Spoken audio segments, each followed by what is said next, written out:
Hello everyone, कैसे हैं आप सब। एक बार पुनः से कोचिंग क्लासेस पर स्वागत है। उम्मीद करता हूं आप सब अच्छे होंगे, मस्त होंगे, बेहतर होंगे। आप सभी की पढ़ाई बेहतर चल रही होगी। बच्चों, हिंदी के लिए महत्वपूर्ण क्वेश्चन आप लोगों के लिए लगातार करा रहा हूं। और जैसा कि आप सबको पता है कि 25 तारीख यानी 25 फरवरी को एमपी बोर्ड में हिंदी का एग्जाम है। और जिन बच्चों ने अभी तक नोट्स नहीं लिया है तो प्लीज तैयार करने के लिए बेहतर आपके पास नोट्स होना चाहिए। तो 25 फरवरी को बच्चों अपना हिंदी का एग्जाम है ना, एमपी बोर्ड में। तो जो बच्चे अभी तक नोट्स नहीं लिए हैं तो हमारा पर्सनल नंबर बच्चों आप सबको पता होता है कि हमारा पर्सनल नंबर है 96 85 29 91 49। बच्चों 100 रुपए नोट्स का लगता है 96 85 29 91 49। अब इसके पीछे रीजन ये रहता है कि बच्चों हमें थोड़ा सा बैक में मेहनत करवाने के लिए हमारे साथी रहते हैं, उनको भी 2 रुपए देने पड़ते हैं, इसलिए हम लेते हैं। बाकी YouTube पे फ्री ऑफ कॉस्ट है, आप पढ़ सकते हो बिल्कुल निश्चित होकर। ठीक है, चलिए चलते हैं बच्चों। आज का पहला प्रश्न है, टेलीविजन समाचार की भाषा कैसी होनी चाहिए। बच्चों, टेलीविजन का मतलब होता है आप देखते हैं, टीवी पे देखते हैं, मोबाइल पे देखते हैं, यूट्यूब के जरिए देखते हैं। टेलीविजन मतलब दूर की चीजों को सदृश्य देखना, वो टेलीविजन कहलाता है। अब टेलीविजन को जब आप देखते हो तो आपको लगता है कि भाषा सरल होनी चाहिए। जब भी हम किसी टेलीविजन के माध्यम से खबर को देखते हैं, तारतम्यता बनी रहनी चाहिए। मतलब एक के बाद एक। जब न्यूज में देखते हैं तो एंकर लोग है ना, ऐसा ही लगता ही नहीं है कि वो लगता है कि पूरा उनके मन में भर रहता है, जबकि उनके सामने जैसे कैमरा है, कैमरा के पीछे पूरा लिखा रहता है, बस उनको देख देख के पढ़ते हैं और तारतम्यता बनी रहती है। 1 मिनट भी रुकता नहीं है कहानी, एक के बाद एक एंकर आते रहते हैं, 24 घंटा चलता रहता है। तो भाषा सरल होना चाहिए, सुबोध होना चाहिए, लोगों को समझने योग्य होना चाहिए, है ना। वाक्य में तारतम्यता बनी रहे, किसी भी घटना को प्रसारित करने के लिए टेलीविजन में तारतम्यता बनी रहे। बच्चों, सामाजिक शब्द का प्रयोग हो, है ना, ऐसे शब्दों का प्रयोग हो जिससे मर्यादा का उल्लंघन ना हो। देखो जरा थोड़ा सा, टीवी आम आदमी का एक माध्यम है। दर्शक पढ़े लिखे लोगों से लेकर निरक्षर और मध्यम वर्ग के से लेकर किसान मजदूर तक होते हैं, उन लोगों तक समाचार पहुंचाने का माध्यम भाषा है। समाचार में आपसी बोलचाल की भाषा का प्रयोग करना चाहिए। भाषा सरल हो, संप्रेषणीय और प्रभावी होना चाहिए। वाक्य छोटे छोटे हों, एक वाक्य में एक ही बात कही जाए, वाक्यों में तारतम्यता बनी रहे। निम्नलिखित उपरोक्त एवं सामाजिक शब्द उपमानों का प्रयोग नहीं करना चाहिए। यहां पर असामाजिक शब्द का प्रयोग ना करें, है ना। चाहिए आवश्यकता पड़ने पर मुहावरों का प्रयोग किया जा सकता है। शब्द प्रचलित उच्चारण में सहज होने चाहिए। मैंने आपको जो समझाया कि भाई जो समाचार है टेलीविजन के माध्यम से, है ना, छोटे व्यक्ति भी देखते हैं, बड़े व्यक्ति भी देखते हैं, गरीब भी देखते हैं, अमीर भी देखते हैं, किसान भी देखते हैं, सामान्य व्यक्ति भी देखते हैं। तो उनके लिए भाषा सरल होना चाहिए, छोटे छोटे वाक्य होने चाहिए, सुबोध होना चाहिए, भाषा में तारतम्यता बनी रहे, असामाजिक तत्व उसमें नहीं होना चाहिए। ऐसे भाषा का प्रयोग जिससे उसे समझ सके, सहज होना चाहिए। इसको आप अपने भाषा में लिखेंगे, नंबर बराबर मिल जाएंगे बच्चों। चलिए चलते हैं प्रश्न क्रमांक दूसरे पर। मोहनजोदड़ो के घरों की विशेषता क्या थी, बताओ जरा। मोहनजोदड़ो के घरों की विशेषता क्या थी, बता सकते हो? हाँ भाई, हम तो बता सकते हैं कि सर मोहनजोदड़ो के घर में खिड़कियां नहीं थी, सुव्यवस्थित घर थे, जैसे जैसलमेर के घर जैसे थे, है ना। घर के सामने दीवार में मुख्य द्वार होता था, आज भी मुख्य द्वार होता है ना। खिड़कियां नहीं थी, खिड़कियां शायद दूसरी मंजिल पर होती थी। बड़े घरों के भीतर आंगन के चारों तरफ बने कमरों में खिड़कियां जरूर है। घर छोटे और बड़े दोनों प्रकार के होते थे। मुखिया का घर आंगन वाला होता था, जिसमें 2 आंगन होते थे। मुखिया का घर 2 आंगन, मतलब एक आगे एक पीछे, तथा एक बड़ा घर भी था जो शायद उपासना का केंद्र होता था। वह 2 मंजिला था। बड़े घरों में छोटे कमरे भी थे। कुछ घरों में ऊपर के मंजिलों के निशान है, पर सीढ़ियां नहीं है। दूसरी मंजिल शायद तीरों पर बनाई गई थी। यहां के घर राजस्थान के जैसलमेर जैसे दिखाई देते हैं। मतलब यहां पर घर का वर्णन किया गया है कि मोहनजोदड़ो एक, बच्चों आप सबको पता है ना, खुदाई के उपरांत, है ना, ये सभ्यता पाई गई थी। तब वहां पर पाया गया कि घर तो है, इसमें एक मंजिल से दूसरा मंजिल भी पहचान है। निचला जो मंजिल है उसमें खिड़कियां नहीं है। ऐसा लगता है कि ऊपर वाले मंजिल में खिड़कियां थी, लेकिन जब ऊपर मंजिल चढ़ने के लिए कोई सीढ़ियां नहीं मिला। ठीक है, जैसे मुखिया का जो घर होता था तो बड़ा घर होता था, है ना। वहां बड़े घर में भाई 2 आंगन होते थे और छोटे घर भी वहां देखने को मिले हैं। ठीक है, तो 1-2 बार यदि आप पढ़ोगे तो आसानी से बन जाएगा। हिंदी आपको रटना नहीं है, पढ़ते रहना है। उसको आपको एग्जाम में अपनी भाषा में लिख देना है, नंबर बढ़िया मिल जाता है। यशोधर पंत ने किशनदा के क्वार्टर का मैस क्यों कहा? मैस, मैस किसे बोलते हैं? जहां खाना बनता है उसे मैस कहते हैं। जैसे आप 12th के बाद पढ़ाई करने जाओगे शहर में, या कुछ बच्चे शहर में ही रहकर पढ़ाई करते हैं, तो उनके मम्मी पापा बोलते बेटा कहाँ खाना बनाओगे, आप मैस कर लेना। तो जब हॉस्टल में रहते हैं तो वहां मैस होता है। मैस का मतलब जहां खाना बनता है। तो जो हमारे यहां पर देखिए यशोधर पंत जी हैं, ये अकेले रहते थे। अब लोग घूमने भागने आते थे तो भाई कहते थे कि हम आपके ही साथ रह लेते हैं, तो बोलते थे ठीक है। बड़े स्वभाव के व्यक्ति थे, मतलब प्रेम स्वभाव के, बड़े चलो यार बना खा लो। तो वहां लोग जितने लोग आते घूमने भागने, वहां उनके साथ रह करके खाना पीना खाते थे। इस कार से माना गया कि ये पूरे समाज का मैस ही बना कर रखे। देखो जरा थोड़ा सा, किशनदा का वास्तविक नाम कृष्णानंद पांडे था।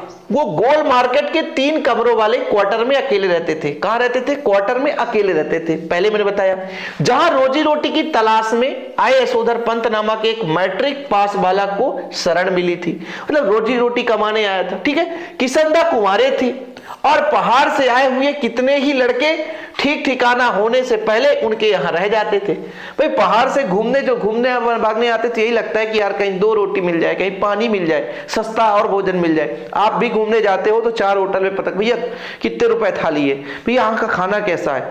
तो आज वो भी लगता है कि कहीं पे फ्री मिल जाए, यदि पैसे नहीं है तो और बढ़िया है। तो उनके यहाँ बढ़िया जो ठीक ठिकाना नहीं रहता था वहां आके रुक जाते थे। क्वार्टर की व्यवस्था मैस जैसे थी।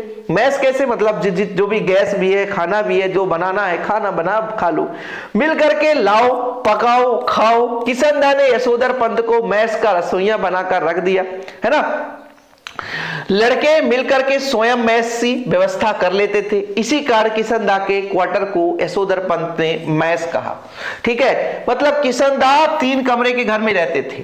वहां भाई यशोधर पंत घूमने आए थे, रोजी रोटी के लिए देखने आए थे, तो उनको भी शरण ले लिए थे। लोग आते थे पहाड़ से घूमने, पहाड़ों में घूमने आते थे, ठीक ठिकाना नहीं मिल पाता था तो इनके कमरे में चले जाते थे। कमरे में चले जाते थे, उनकी व्यवस्था मैस जैसे थी, पूरी सुविधा थी। लाओ भैया अपने से, यहां आकर के बनाओ, खाओ और सब मिलकर खाओ, हम भी खाएं आप भी खाओ। इस कारण से कहा गया कि भाई ये तो मैस जैसा हो गया। कई लोग आते हैं, उनको भी यहाँ पे शरण मिल जाती है और रहते हैं, लोग खाते हैं, बैठते उठते सब कुछ, इसलिए क्वार्टर को मैस जैसे कहा गया। ठीक है बच्चों, चलिए आगे चलते हैं। राजभाषा और राष्ट्रभाषा में अंतर। क्या बच्चों? राजभाषा और राष्ट्रभाषा में अंतर। थोड़ा सा यहां पे मैं आपको बता दूं, यहां पे कुछ त्रुटियां हैं, इसलिए इसको भाई ये आपका ये क्या होना चाहिए, ये राष्ट्रभाषा होनी चाहिए। अरे सर इस पूरा काहे मिटा रहे हो, इसको मिटाओ ना। यहां पे क्या होना चाहिए, ये होना चाहिए आपका राष्ट्रभाषा। उल्टा लिख दिया बच्चे ने, कोई दिक्कत नहीं है सर, ब्लैक से करते और बढ़िया होता। कोई दिक्कत नहीं है, ब्लैक से हो चाहे जिससे भी हो। तो यहां पे आप लिख लो, जानते हो कौन सा भाषा, यहां पे राष्ट्र लिख लो, क्या? राष्ट्रभाषा, ठीक है। और यहां पे राजभाषा, क्या? राजभाषा। अब देखो बच्चों, जो राजभाषा होता है, ये राजभाषा होता है, ये संविधान में कामकाज, शासकीय कामकाज के लिए प्रयोग किया जाता है, ठीक है। राजभाषा एक संवैधानिक भाषा है, राजभाषा प्रशासन की भाषा है, इसकी शब्दावली सीमित है, राजभाषा नियमों से बंधी रहती है। मतलब जैसे संविधान का लेखन है ना, सरकारी कामकाज है, ये सब काम बच्चों राजभाषा के माध्यम से किया जाता है। लेकिन राष्ट्रभाषा एक उपजी हुई भाषा है जिसे लोग बोलते हैं, जनता की भाषा होती है, जनता जिसे बोलता है बच्चों वही आपका राजभाषा होता है। इसकी शब्दावली विस्तृत होती है। राष्ट्रभाषा स्वतंत्र प्रकृति की होती है, क्योंकि हम बोल रहे होते हैं तो हम कैसे भी बोल सकते हैं, हम आपको समझा रहे हैं अपनी भाषा में कुछ भी, हम जैसे हिंदी एक राष्ट्रभाषा है, हम समझा रहे हैं हिंदी में कुछ भी बोल सकते, लेकिन जब किसी नियम कानून में लिखेंगे तो वो भाषा बिल्कुल शुद्ध सरल एकदम सटीक होना चाहिए, सभी लोग उसे समझ सकें, उसमें सीमित शब्दावली रहता है, ज्यादा विस्तृत नहीं रहता बच्चों। तो राष्ट्रभाषा जो होता है बच्चों एक स्वाभाविक रूप से उपजी हुई भाषा है। लेकिन जब हम बात करते हैं किसकी, राजभाषा की, तो राजभाषा बच्चों आपकी कैसी भाषा है, एक संवैधानिक भाषा है। कैसी भाषा बच्चों, एक संवैधानिक भाषा है, ठीक है। और राष्ट्रभाषा जनता की भाषा है, जबकि राजभाषा की बात करें बच्चों तो प्रशासन की भाषा है, प्रशासनिक शब्दों, प्रशासनिक कार्यों के लिए इसका प्रयोग करते हैं। इसकी शब्दावली विस्तृत है, जितना चाहो उतना बोल लो, सोच लो, है ना, लेकिन जो इसकी शब्दावली बच्चों सीमित रहती है, ठीक है। 3 अंतर आपसे बनना चाहिए हिंदी में, 3 अंतर से ज्यादा चौथा अंतर आपसे ना भी बनेगा तो भी चल जाएगा। जूझ कहानी के शीर्षक में औचित्य सार्थक बताओ, स्पष्ट कीजिए। भाई जूझ का मतलब होता है समस्याओं से जूझना, ठीक बच्चों, जूझ का मतलब समस्याओं से जूझना। और इसमें पूरा का पूरा कहानी समस्याओं से ही लेकर है कि बचपन से लेकर के विद्यालय जाना, पढ़ाई करना, होमवर्क करना, घर में गृह कार्य करना, घर के कामकाज को महीना हाथ बटाना, खेत में काम करना, है ना, फिर विद्यालय जाना, फिर विद्यालय से घर आना, ये सारी कहानी समस्याओं से परे है। मतलब एक के बाद एक रुकावटें आती रहती हैं, उसके बारे में इस पूरी कहानी बताया गया है। देखो जरा, कहानी का एक किशोर द्वारा भोगे गए गवई जीवन के खुरदरो यथार्थ और आंचलिक परिवेश की जीवंत गाथा है। मतलब जूझ कहानी में जीवन में जो व्यक्ति है ना गांव में रह करके अपना जीवन यापन करता है, किस तरीके से गरीब तबके के घर से आता है और अपने जीवन को व्यतीत करता है, उसकी कहानी इस पे वर्णन की गई है जूझ कहानी में, कि गांव में किस तरीके से एक गरीब घर का लड़का जीवन यापन करता है। जूझ कहानी का शीर्षक पूर्ण रूप से उचित है। उचित क्यों है? क्योंकि गांव में रहकर के लोगों को बहुत सारी समस्याएं आती हैं, बहुत सारी समस्याओं से होकर गुजरना पड़ता है, इसलिए उसके कहानी का नाम जूझ भी क्या है? यथार्थपूर्ण। बच्चों, आत्मपरक उपन्यास में जीवन की मर्म स्पर्शी चित्रण तो है ही, साथ ही निम्न मध्यम वर्गीय ग्रामीण और समाज लड़के जूझते किसान मजदूर के संघर्ष की झांकी है। कहानी का नायक हर कदम पर संघर्ष करता है। बचपन में पाठशाला जाने का, कक्षा में शरारती बच्चों से संघर्ष करने का, स्वयं को पाठशाला में स्थापित करने का संघर्ष, घर व खेत में सभी काम करने के लिए, मां के कामकाज के लिए हाथ बटाने के लिए जूझता रहता है। अतः कहानी का शीर्षक जूझ, कथानक, पात्र, वातावरण आदि सभी की दृष्टि से पूर्ण रूपेण सार्थक है। कितना बढ़िया है, एक दो बार यदि पढ़ लेते हो ना तो आसानी से याद हो जाता है कि भाई ये जो जूझ है ना, ये शब्द एक गांव के लड़के के लिए बात की गई है कि गांव में एक लड़का रहता है, किस तरीके से विभिन्न प्रकार की परेशानियों से जूझता है, उसके बारे में कहा गया है। इसलिए कहानी मतलब सार्थक है, क्योंकि इसमें जीवन का मर्म स्पर्शी का मतलब जैसे किसी कहानी को आप सुन रहे हो तो आपके दिल में बस जाए, उसका वर्णन किया गया है ना, कि गांव समाज में एक लड़का कैसे जीवन यापन करता है। ठीक है, जब वो पाठशाला जाता है तो जाने के लिए समस्या है, विद्यालय में जाने के बाद बच्चों के साथ संपर्क में आने के बाद समस्या है, पढ़ने का समस्या है, पढ़ने के बाद घर आने खेत में काम करने की समस्या है, मतलब घर में कामकाज हाथ बटाने, मां का हाथ बटाने में समस्या है। तो हर प्रकार से समस्याओं के लिए एक संघर्ष है ना, इसलिए जूझता रहता है। इसलिए बच्चों इस पाठ का नाम जूझ है, औचित्य है, इस पर टिप्पणी आप लोग आसानी से लिख सकते हैं।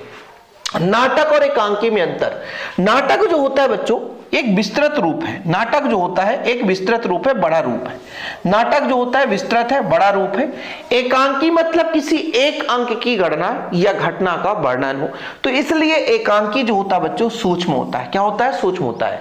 नाटक में पात्रों का बहुत महत्वपूर्ण भूमिका रहती है, लेकिन इसमें उतना ज्यादा है ना पात्र नहीं होते। नहीं, नाटक में पात्रों की संख्या भी अधिक होती है, इसमें पात्रों की संख्या कम होती है बच्चों। क्योंकि मान लीजिए किसी व्यक्ति के किसी एक घटना पर आधारित आप किसी चीज को लिख रहे हैं, वो एकांकी के अंतर्गत आ जाएगा। लेकिन उस व्यक्ति के संपूर्ण जीवन के बारे में लिख रहे हैं बच्चों, तो आपका नाटक कहला जाएगा। इसमें अनेक अंक होते हैं, इसमें सीमित अंक होंगे, इसमें पात्रों की संख्या अधिक होगी, पात्रों की संख्या कम होगी, इसका आकार बड़ा होगा, इसका आकार छोटा होगा। तीन अंतर, तीन से ज्यादा आपको कभी याद करना ही नहीं है। इसमें यदि संवाद जब होता है तो व्यापकता होती है बच्चों। क्या होती है? व्यापकता होती है, संवाद में व्यापकता होती है। लेकिन इसमें संक्षिप्तता होती है, मतलब संक्षिप्त संवाद होता है बच्चों। कैसा संवाद? संक्षिप्त संवाद होता है। कैसा संवाद बच्चों? संक्षिप्त संवाद होता है। ठीक है, कोई दिक्कत तो नहीं है, आसानी से बन जाएगा। चलिए आगे देखते हैं। कवि को संसार अपूर्ण क्यों प्रतीत होता है? बताओ जरा, वह क्या कहना चाहता है? वह क्या चाहता है भाई बताओ। कवि भावनाओं को महत्व देता है, सांसारिक बंधनों को नहीं मानता है। वह वर्तमान संसार को अपनी शुष्कता एवं निरसता के कारण नापसंद करता। वह प्रेम की कोमल भावना पर जीना चाहता है। वह बार बार अपनी कल्पना का संसार बनाता है और प्रेम में बाधक बनने पर उन्हें मिटा देता है। वह प्रेम को सम्मान देने वाली संसार की रचना करना चाहता है। कवि का कहने का तात्पर्य यह है कि जो संसार है ना पूरा केवल और केवल स्वार्थ पर जीवन जी रहा है, और हम प्रेम पर जीवन जीना चाहते हैं, अपने जीवन को खुश रखना चाहते हैं। संसार में ये जो स्वार्थपन है ना, उसमें जीवन जीने की कला सही नहीं है। इसलिए कहता है कि केवल और केवल भाई हम भावनाओं पर जीते हैं। भावनाओं पर मतलब हमारा जीवन किस तरीके से खुश रहे, उसके लिए कवि चाहता है भावनाओं के लिए, है ना, संसार के बंधन से मुक्त रहना चाहता है। संसार में बंधन, जैसे आप लोग देखो, आप जैसे से बड़े होंगे आपके घर के काम आपके ऊपर, है ना, आते रहेंगे। जैसे आप बड़े होंगे, जाओ बेटा मार्केट से ये ले आओ, जाओ बेटा घर का आप ये देख लो, देखो बाग में सब्जी है कि नहीं, पानी लगा है कि नहीं लगा है ना, कोई रिश्तेदार आ रहा हो, जाओ बेटा उससे ले आओ, है ना, जाओ मेला लग गया, चलो भैया चलो पहुंचा दो, आज कोई मम्मी जा रही है कहीं तो चलो बेटा बस में बैठा दो। तो ये आपके सारे धीरे धीरे सांसारिक कामकाज में आप लिप्त होते जाते हैं, है ना। और लोग केवल स्वार्थ पर जीवन जीना चाहते हैं, लेकिन कवि भावनाओं पर जीवन जीना चाहता है। वर्तमान में जो भी संसार की रीति रिवाज है उसमें वो बंधना नहीं चाहता, बंधन से मुक्त रहना चाहता है। ठीक है, वो बार बार अपनी कल्पनाओं का संसार बनाता है कि हम किस तरीके से काल्पनिक रूप से जीवन जी सकते हैं प्रेम सौंदर्य के लिए, लेकिन जो उसमें बाधक बनता है उसको अपने माइंड से हटा देता है। मतलब कल्पना पर आधारित, प्रेम सौंदर्य पर आधारित जीवन जीना चाहता है, ये चीज बोला गया बच्चों। ठीक है, चलिए एक एक बार जरूर पढ़ लिया करो। महाकाव्य और खंड काव्य में अंतर, ये कोई भी बच्चा हो इसे तैयार कर सकता है। ये रिपीटेड क्वेश्चन, इसके पहले भी मैंने ऐसे क्वेश्चन करा दिए हैं, उम्मीद करता हूं आप लोग तैयार किए होंगे बच्चों। महाकाव्य, जैसे आप नाटक एकांकी देखें कि नाटक में क्या होता है, विस्तृत वर्णन होता है। तो महाकाव्य जैसे श्री राम जी के चरित्र के बारे में, उनका जन्म कैसे, उनके माता पिता के मतलब कैसे थे, उनके मम्मियों की संख्या कितनी थी, उनका जीवन काल कैसा रहा, मतलब वनवास कैसे गए, सीता हरण कैसे हुआ, रावण वध कैसे हुआ, फिर राजगद्दी में कैसे वापस आए, फिर सीता जी को कैसे निकाला गया, फिर लौकुश कांड क्या, उनके बच्चों तक की कहानी, पूरा विस्तृत वर्णन है बच्चों। तो महाकाव्य एक रामचरितमानस से आप याद कर सकते हैं। और खंड काव्य में वहीं किसी एक घटना पर आधारित, जैसे नाटक एकांकी की बात कर रहे थे, तो खंड काव्य बच्चों एक छोटा सा रूप है, इसमें विस्तृत नहीं रहता बल्कि एक, है ना, सीमित कलेवर रहता है, सीमित वर्णन रहता है बच्चों। इसमें सीमित वर्णन होता है, ज्यादा वर्णन नहीं होता है, तो इससे आपको परेशान नहीं होना है। ठीक है, सीमित वर्णन रहता है बच्चों। ठीक, चलिए, और खंड काव्य का कलेवर भी सीमित रहता है, लेकिन बच्चों इसमें विस्तृत रहता है। अनेक सर्ग होते हैं, इसमें सर्ग की संख्या कम होती है बच्चों, एक सर्ग होते हैं। इसमें अनेक छंद प्रयोग होंगे, इसमें एक ही छंद का छटा होता है, मतलब सूक्ष्म भाग होता है। उदाहरण के रूप में रामचरितमानस, है ना, सबसे बढ़िया, और इधर सुदामा चरित, पंचवटी, पथिक। तो ये अंतर तैयार कर लेना, ऐसे छोटे छोटे अंतर आपसे वैसे भी बन जाना चाहिए। खुद का पर्दा खोलने से क्या आशा है बताओ। खुद का पर्दा खोलने से कवि का आशा है कि बुराई करने वाले निंदक कवि की कमियों और दोषों को उजागर करते समय वह विवेक खो जाते हैं कि इन कृत्य से उनके स्वयं के स्वभाव प्रवृत्ति निंदा करने की है। वह सबके मालूम पड़ जाएगा कि ये निंदक ईर्ष्यालु और ओछी मानसिकता के हैं। खुद का पर्दा खोलने का तात्पर्य है, देखो भाई साहब मैं आपको बता दूं, आप अपने जीवन में देखो, आप 3-4 दोस्त हो, एक दोस्त आज नहीं आया, एक दोस्त आज नहीं आया, तो फिर आप सोचोगे कि आज वो नहीं आया, उसकी कमियां चलो उछालते हैं। अब आप हो, आप एक दोस्त की बुराई कर रहे हो, जो सामने 2 दोस्त और हैं वो आपको क्या समझेंगे कि ये कितना सही है, आज वो नहीं है, वो उसकी बुराई कर रहा है, वो भी एक दोस्त ही है लेकिन ये बुराई कर रहा है, ये सालू है, ये घृणा करता है, उसे नफरत करता है, ये अच्छा व्यक्ति नहीं है। वो 2 व्यक्ति आपके लिए सोचेंगे। ऐसे कवि क्या कहता है कि यदि हम किसी कवि की आलोचना कर रहे हैं, किसी कवि के रचना पर हम बात उठा रहे हैं, किसी कवि के उपेक्षा कर रहे हैं, उसकी आलोचना कर, उसकी निंदा कर रहे हैं, है ना, उसका बुराई कर रहे हैं, तो फिर आपकी भी बुराई हो रही है, क्योंकि आप किसी कवि के ओछेपन की बात कर रहे हैं, तो फिर आपके भी ओछेपन का कहीं ना कहीं नजर में दिखाई दे रहा कि आप कैसे हैं, आप अपने आप का इमेज खत्म कर रहे हैं।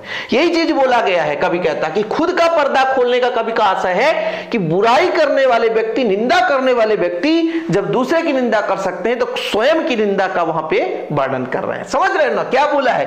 कवि दोषों को उजागर करते समय वो विवेक खो जाते हैं कि इस कृत्य से उनके स्वयं के स्वभाव प्रति निंदा पर प्रभाव पड़ेगा और मालूम पड़ जाएगा कि ये व्यक्ति ईर्ष्यालु है ना, घृणा करता है, बुराई करने वाला व्यक्ति है। तो जब आप दूसरे का बुराई कर रहे होते हैं तो आपके भी जीवन की बुराइयों का आभास होने लगता है। इसीलिए कहते हैं कि भाई किसी के जीवन के बारे में अच्छा कार्य ना कर सको तो बुरा काम भी ना करो, हमेशा सही रास्ते पर चलो, सही काम करो। आप किसी की बुराई करोगे तो आपके स्वभाव का पता चल जाता है। और कहानी और उपन्यास में कोई 3 अंतर लिखना बच्चों।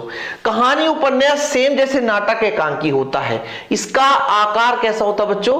कहानी का आकार थोड़ा सा लघु होगा, देखो भाई उपन्यास में पात्र अधिक और उपन्यास थोड़ा सा दीर्घ आकार का होगा, है ना।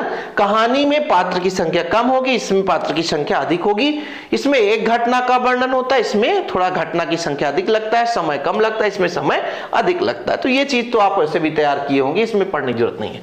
शायर राखी के लक्ष्य को बिजली की चमक की तरह कहकर क्या भाव व्यंजित करना चाहता है बच्चों? देखो बढ़िया, शायर राखी के लक्ष्य को बिजली की चमक की तरह से कहा है कि कवि का तात्पर्य है कि काली घटाओं के बीच चमकती बिजली जितनी आकर्षक लगती है, भाई भी बहन के हाथों में वैसे चमकीली, आकर्षक और मनमोहक राखी बांधना चाहती है। कितना सिंपल, कुछ भी नहीं है कि जब काली घटा, पूरा आसमान में काला बादल छाया हुआ है बच्चों, और उसके बीच में एक बिजली चमक जाए, एक बिजली चमक जाए तो बड़ा सुंदर, बड़ा प्यारा सा लगता है। ऐसे भाई का हाथ है, ऐसे ही भाई का हाथ है, भाई का हाथ है, और उस हाथ में सुंदर सा भाई राखी बंध जाए, सुंदर सा जब राखी बन जाए तो उसका आकर्षक कुछ अलग ही हो जाएगा। समझ रहे हो? ये भाई का हाथ है कि भाई बहनें भी भाई के हाथों में वैसे चमकीली, आकर्षक और मनमोहक राखी बांधना चाहती है। देखो भाई, शायर राखी के लक्ष्य को बिजली की चमक की तरह कहकर क्या भाव कहा है कि बिजली लक्ष्य, राखी के लक्ष्य को बिजली की तरह चमक, मतलब घटे बादल में, यानी पूरा मतलब पूरा का पूरा बादल है, उसमें एक बिजली चमक जाए बच्चों तो कितना बढ़िया सुंदर लगता है। उसी तरीके से हाथ में चमकीला राखी हो जाए तो कितना आकर्षक हो जाएगा। दिन जल्दी जल्दी ढलता है, कवि का उद्देश्य क्या है बताइए। और आखिरी क्वेश्चन है बच्चों, बढ़िया इसे तैयार कर लेना, कहीं ऐसा ना हो कि सेम क्वेश्चन आपको देखने को मिल जाए। देखो भाई, इंसान जैसे जैसे उम्र बढ़ता जाता है, शिथिल होता जाता है, व्यक्ति के जीवन में बहुत सारे काम आते रहते हैं, लेकिन उसको पता नहीं चलता कि आज का एक दिन चला गया। तो जरा थोड़ा सा, यह गीत प्रसिद्ध कवि हरिवंश राय बच्चन की कृति निशा निमंत्रण से लिया गया है। यह कविता प्रेम और महत्व पर प्रकाश डालती है। कवि के अनुसार प्रेम की तरंग मनुष्य के जीवन में उत्साह, उमंग और भावना के हिलोर पैदा करती है। किसी प्रिय आलंबन या विषय के भावी साक्षात्कार का आश्वासन ही हमारे प्रयास में गति भर सकता है बच्चों। इससे हम शिथिलता और फिर जड़ता को प्राप्त होने से बच जाते हैं।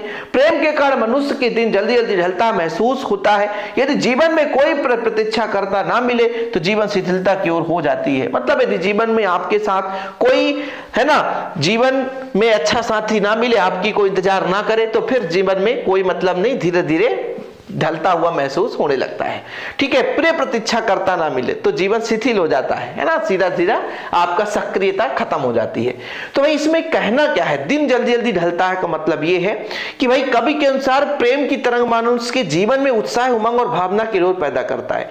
यदि कहने का तात्पर्य है कि यदि आपके अंदर प्रेम है, यदि आपके साथ 4 लोग हैं, यदि आप अच्छे लोगों के साथ संगत करके रखें, यदि आप किसी से बढ़िया से बर्ताव करते हैं, आपका सामंजस्य अच्छा है, तो आपका दिन ऐसे ही व्यतीत हो जाएगा। जैसे छोटे छोटे थे हम, मामा के यहाँ जाते थे तो मामा के यहाँ 4 लोग प्रेम व्यवहार से बढ़िया लालन पोषण करते थे, हमारा जीवन ऐसे व्यतीत हो जाता था, हमें पता ही नहीं चलता था 10 दिन कैसे बीत गए। ऐसे ही हमारे जीवन में भी होता है, जब हमारे अंदर प्रेम होता है, उत्साह होता है, उमंग होता है, लोगों के साथ सहजता होते, लोगों के साथ प्रेम व्यवहार होता है, अच्छा जीवन यापन रहता है, तो किस तरीके से प्रेम के आधार पर हमारा जीवन ढल जाता है कोई पता नहीं चलता। लेकिन वहीं पे यदि आपके जीवन के साथ, है ना, कोई अच्छा व्यक्ति ना हो, आपके साथ जीवन के साथ कोई अच्छा प्रेम व्यवहार दर्शाने वाला ना हो, तो हमारा जीवन शिथिल होता जाता है। यही चीज यहाँ पर कहा गया है। ओके बच्चों, तो आज का आखिरी क्वेश्चन था, और जिनको भी पीडीएफ नोट्स की जरूरत हो तो कॉन्टेक्ट कर सकते हैं, व्हाट्सएप नंबर है। बच्चों छोटा सा अमाउंट लगता है, बाकी प्रॉपर नोट्स दिए जाते हैं।